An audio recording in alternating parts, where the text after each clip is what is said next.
Chief Justice Roberts, President Carter, President Clinton, President Bush, President Obama, fellow Americans, and people of the world, thank you.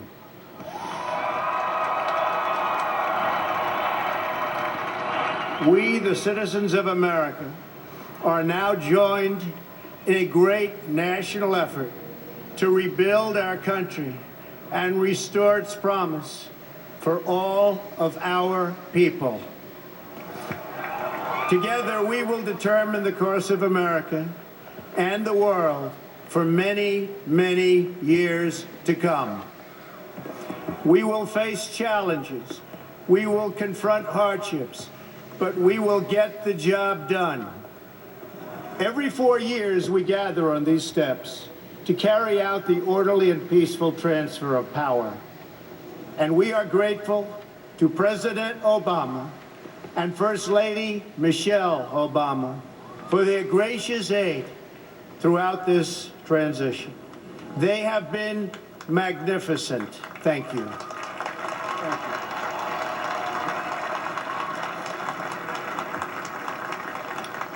you. Today's ceremony, however, has very special meaning, because today we are not merely transferring power from one administration to another or from one party to another, but we are transferring power from Washington, D.C., and giving it back to you, the people.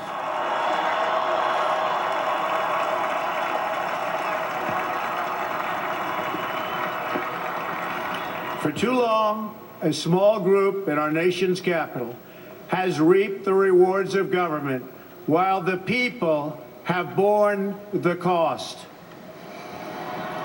Washington flourished, but the people did not share in its wealth.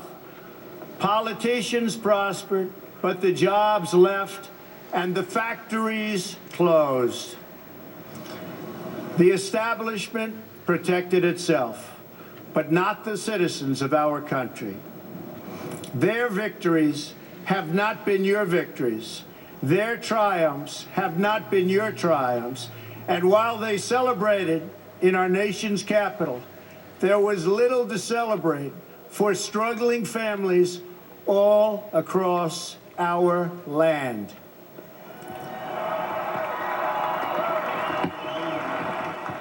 That all changes starting right here and right now, because this moment is your moment. It belongs to you.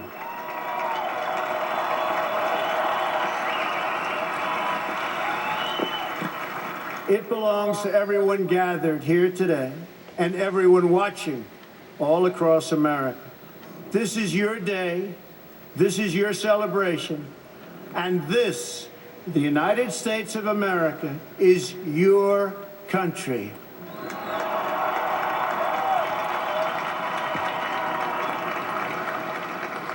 What truly matters is not which party controls our government, but whether our government is controlled by the people.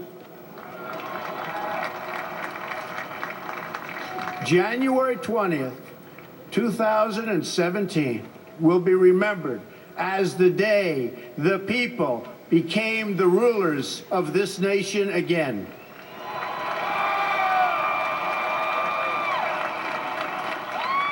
The forgotten men and women of our country will be forgotten no longer. Everyone is listening to you now.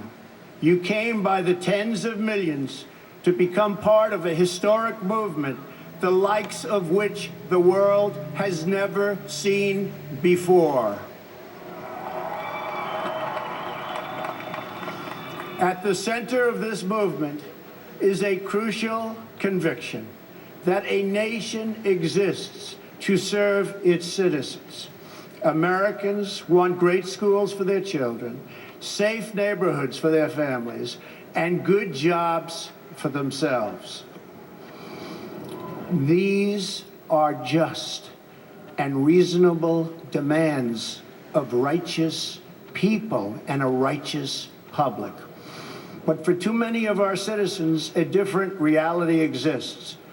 Mothers and children trapped in poverty in our inner cities, rusted out factories scattered like tombstones across the landscape of our nation, an education system flush with cash, but which leaves our young and beautiful students deprived of all knowledge.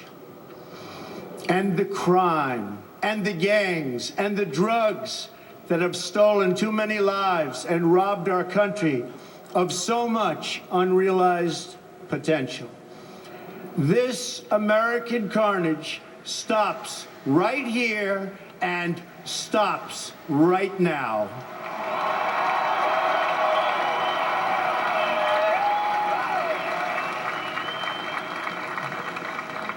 We are one nation, and their pain is our pain. Their dreams are our dreams, and their success will be our success. We share one heart, one home, and one glorious destiny. The oath of office I take today is an oath of allegiance to all Americans.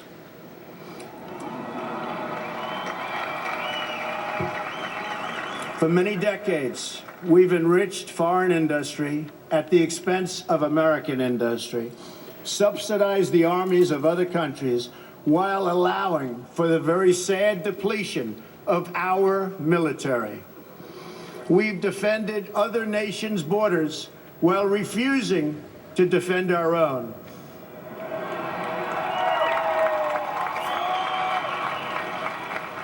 And spent trillions and trillions of dollars overseas while America's infrastructure has fallen into disrepair and decay. We've made other countries rich while the wealth, strength, and confidence of our country has dissipated over the horizon. One by one, the factories shuttered and left our shores, with not even a thought about the millions and millions of American workers that were left behind. The wealth of our middle class has been ripped from their homes and then redistributed all across the world. But that is the past, and now we are looking only to the future.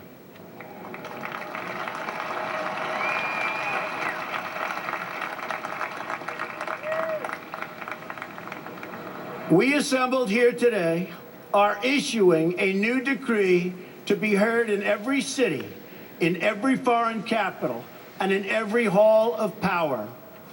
From this day forward, a new vision will govern our land.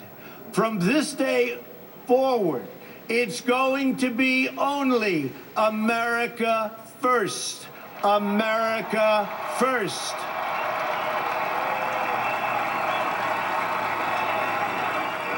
Every decision on trade, on taxes, on immigration, on foreign affairs will be made to benefit American workers and American families. We must protect our borders from the ravages of other countries, making our products, stealing our companies, and destroying our jobs.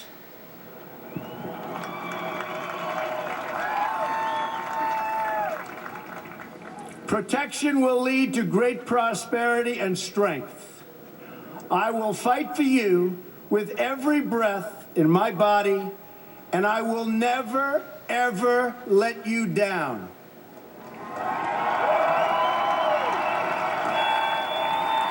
America will start winning again, winning like never before. We will bring back our jobs. We will bring back our borders. We will bring back our wealth. And we will bring back our dreams.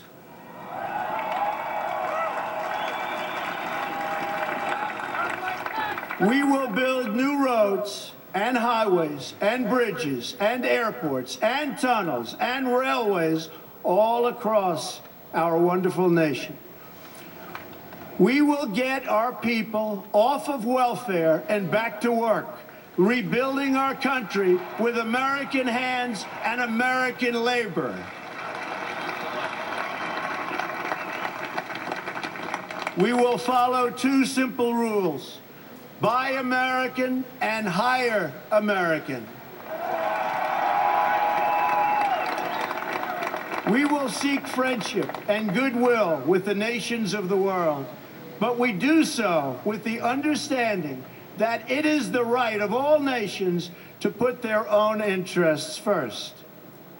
We do not seek to impose our way of life on anyone, but rather to let it shine as an example. We will shine for everyone to follow. We will reinforce old alliances and form new ones and unite the civilized world against radical Islamic terrorism, which we will eradicate completely from the face of the earth.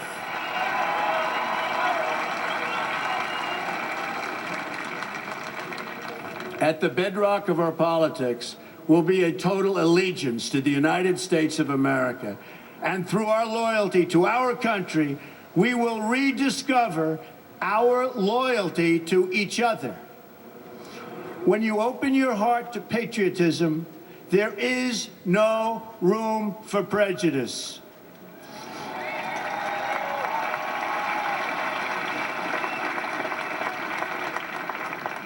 The Bible tells us how good and pleasant it is when God's people live together in unity.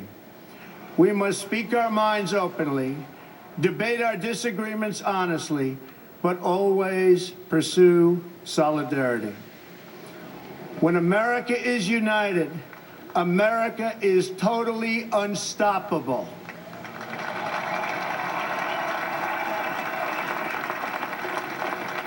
There should be no fear. We are protected, and we will always be protected. We will be protected by the great men and women of our military and law enforcement. And most importantly, we will be protected by God.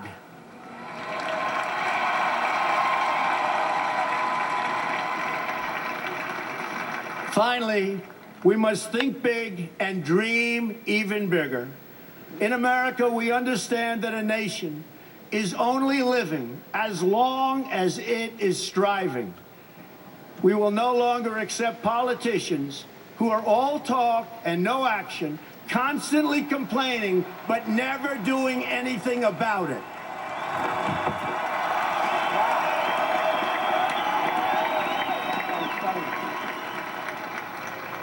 The time for empty talk is over. Now arrives the hour of action.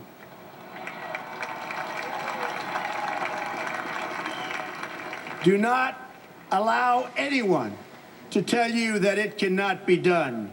No challenge can match the heart and fight and spirit of America.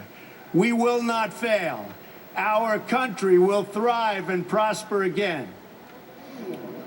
We stand at the birth of a new millennium, ready to unlock the mysteries of space, to free the earth from the miseries of disease, and to harness the energies, industries, and technologies of tomorrow. A new national pride will stir our souls, lift our sights, and heal our divisions. It's time to remember that old wisdom our soldiers will never forget, that whether we are black or brown or white, we all bleed the same red blood of patriots.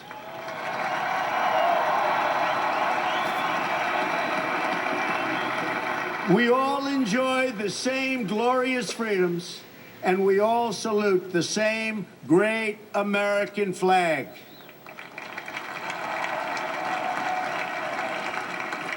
And whether a child is born in the urban sprawl of Detroit or the windswept plains of Nebraska. They look up at the same night sky, they fill their heart with the same dreams, and they are infused with the breath of life by the same Almighty Creator.